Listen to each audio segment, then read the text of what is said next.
Hello, Slob Moms. Welcome back to the show, Slob Mom Rehab. I am Angela Yoshiko, the ultimate Slob Mom, and I am here to talk to you about getting your shit together, doing a better job, being a better mom, being a better person. And so I'm so thankful that you are here because I just want to start off by saying you are awesome, you are loved, you are amazing, you are a badass. The fact that you are even here listening to me, watching this video tells me you are ready. You're ready to be a better mom. That's kind of like the whole gist here. From slob mom to bomb mom is what I say. Because I'm a dork, and you will get to know that as you get to know me more. So, welcome. I'm so thankful you are here. Today, I'm going to give you a few updates. So, Wealthy Wednesday update. So, last week, I had a goal to have like a Money Monday or like a Wealthy Wednesday habit. And it didn't happen until Thursday. And all I did was spend Thursday catching up on this giant pile of like overwhelming bills, and it was stupid and I didn't enjoy it, but I got caught up on all that paperwork. And now this Wednesday, I actually set aside some time after the kids went to bed, which is usually the time when busy working moms are able to get anything done. So I spent some time going through my to pay and my to process and my to file folder. And the funny thing is that if you go just a week, you don't have a giant stack of bills. It was not overwhelming at all. There were like a tiny, like 5 things to deal with. It was amazing. So it's definitely a habit I'm going to keep and grow, and hopefully it will help me get caught up on all my finances and get ahead and start really building a wealthy empire for my family. I did want to share kind of an interesting story related to Wealthy Wednesday. So, yesterday, my company had a table at a fundraising event. So, if you work at a big company, sometimes they'll have a table and then you get to go and you get free lunch and you're expected to kind of donate. So, this was a fundraiser for an organization in our community that helps homeless people. It helps women who are transitioning out of domestic violence relationships. It helps people who are having an emergency financial hardship. And they served over 45,000 people in our community last year. They helped 300 people, I think, transition from being homeless to permanent housing, which is incredible because our area is facing a huge jump in homelessness, which is frustrating and difficult and challenging. And they're an organization that actually gets results. And so they have over 30 programs. They're incredible. Anyway, so I got this free lunch and I went to it thinking, okay, like I'll probably donate like $20 or so. I don't have a lot of money right now.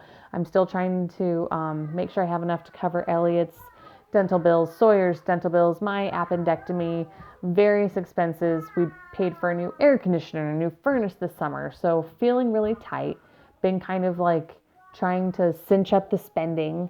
So I wasn't expecting to spend a lot. And then I heard a really good talk by the guest speaker, Kent Hoffman, and he kicked it off with a quote from Anne Frank about how nobody ever became poor from giving. And he really talked about how he doesn't really believe in the concept of a self-made man or self-made woman, that we are all where we are because of the people who've helped us. And even though you're a slob mom and you feel like your life's a mess and everything's a disaster, if you look around, you probably are more blessed than you realize. And you are where you are because people in your life helped you. Someone gave you a chance. Someone helped you out. Someone listened. Someone pointed you in the right direction. And I know for me, that's definitely true. I wouldn't be in the position I'm in to support my family, to go on vacations, to replace a furnace, to feel okay getting new tires, like expenses that would have crippled me before. I'm now in a place to at least sort of afford. Like, we're still paycheck to paycheck, but I can like afford it. And it's sure I wouldn't be where I am without the help of a lot of people. And so that really touched me and really made me think that, yeah, my money is my money. I earned it, but my money isn't totally my money. It's a part of it belongs to this community. And I know that a lot of people would say like, oh, that's why you pay taxes. But I think I was given an opportunity to support an organization that brings a positive light into, my neighbors and the people around me. And I thought, okay, you know what? I'm going to do it. I'm not going to do $20. I'm not going to just do kind of the minimum to like cover my free lunch so I don't feel guilty. I'm going to donate $100, which for people who might have a lot of money, they're like, well, whatever, $100 is no big deal. But for our family, $100 is a big deal. $100 could be a basketball camp for one of my kids. It could be new coats for all my kids. It could be 3 new pairs of boots that they all currently need right now. So $100 is a big deal. And I didn't even want to tell Tyler about it because I was like, oh, I know we are like tight on money. But in my heart, I felt like, you know what? I can do this. I can't afford it. I'm going to do it. So I did it. And I thought, you know what? It's important. It's so good for this community. I care about this organization. I felt really good about it. So then I came home, Wealthy Wednesday. I knew that was coming up. Gave the kids dinner, did all the things, got them to bed, did my Wealthy Wednesday, opened up some mail, and there were these 4 postcards in the mail, and I opened them up, and they were addressed to me and Tyler and 2 of our kids. And it was one of those class action lawsuits that's like, oh, we had a data breach. It was like our health insurance company. Awesome. And so here's $50 for each of you. And I mean, I had to like fill out a form and I probably won't get that money for like 3 years. But basically, I donated $100 to an organization that needs it, that helps people in my neighborhood, in my community that I love and care about. And I came home and there was $200 waiting for me. And I think that sometimes the universe provides for you. And what a weird coincidence that, and I think part of it is you can't give with the expectation that the universe is going to just like give back to you, that you're just going to like, I'm going to donate $100 because I know the universe is going to give me $500 back. No, it does not work like that. Don't be dumb. But I do think that when you put good out there, good comes back to you. And part of my journey is definitely working on balancing out my world and my life and kind of bringing more light and more good into it. And I feel like the more I share that with my friends and my family and my coworkers and you, that it's only going to come back to me in good ways. And I feel really good about that. So to wrap up Wealthy Wednesday update, it was amazing. I encourage you to do it.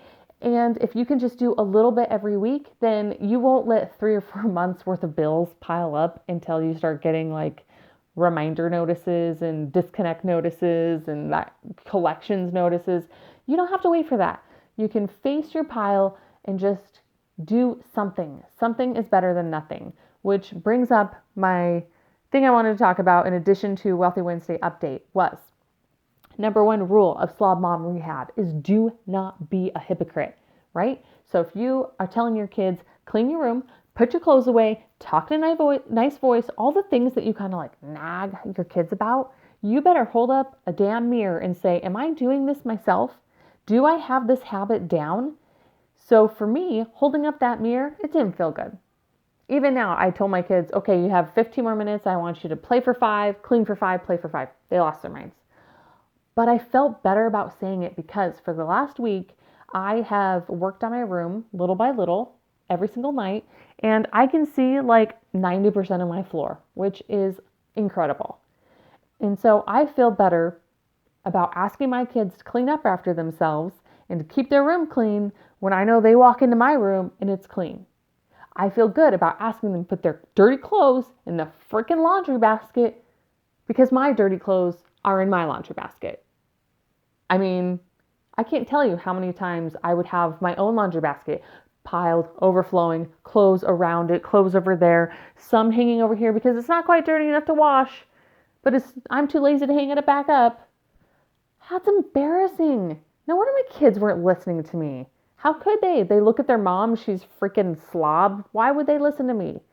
So I'm crushing it this week. Yeah, it's only a week, but that's amazing because number 1, do not be a hypocrite. That's our foundational rule. Step 1 is start where you are. So start exactly where you are. You are not going to wait until you lose 5 pounds. You are not going to wait until, okay, let me just tell you some of my examples for why I couldn't start managing my room. I couldn't start until I had nice sheets, until I had a nice, beautiful comforter to make my bed, until my closet doors were back on, until I had a nice laundry basket, until I went through all my clothes so there weren't so many clothes, until I got the carpets cleaned, until I hung up that mirror, until I built the bookcase. Like, what am I going to do with all that giant pile of books on the floor? I don't have a bookcase for it. The excuses are bullshit. Okay? Stop with the excuses. Start where you are. It's okay. So you're a slob. So your room is shitty right now. Welcome to the club. It's okay. It's okay. You're not a bad mom because you have a messy room. But you can be a better mom by starting exactly where you are and doing something. Because here is step 1.5. Something is better than nothing. And I know that's a cliche, but it's true. Something is better than nothing. For me, that meant that I would at least clean something in my room. I'm not talking like I had to like KonMari the whole freaking room and put all my clothes on the bed and just immediately get this minimalist lifestyle down in one weekend. No. It was literally, I would say, okay, at least 5 minutes I'm going to clean today. And I'm going to just not even time myself. I'm actually just going to clean this 1 foot area of my carpet. And then tomorrow I'll do the next foot and the next foot. And the next day I'm going to do a load of laundry. And then I'm going to hang it up. Like literally just something is better than nothing. Okay? Rule number 1, don't be a hypocrite. Step 1, start where you are. Stop the excuses. Start exactly where you are. You are perfect. Just start. You can do this. Step 1.5, something is better than nothing. Okay? You don't have to be perfect. You don't have to get it all done. You don't have to go from 0 to 100. You just have to take one itty step. Okay? And that something is better than nothing is going to feed into a lot of different areas of your life. Even if your kids are driving you freaking nuts, if you just think, okay, I'll just do a little bit of something. I don't have to be Pinterest superstar mom. I could maybe just, give them a piece of cheese to calm them down. That's fine. Not a big deal. Something is better than nothing. Okay. That's all I wanted to talk to you today about was an update on my Wealthy Wednesday and the usual. And I'm so thankful for you. And I'm so excited to do more videos and hear stories and questions and connect with you. And that's all I got for you. So welcome, Slob Mom. Let's do this. I am the ultimate Slob Mom, and we are going to get through this with Slob Mom Rehab. Thanks, everyone.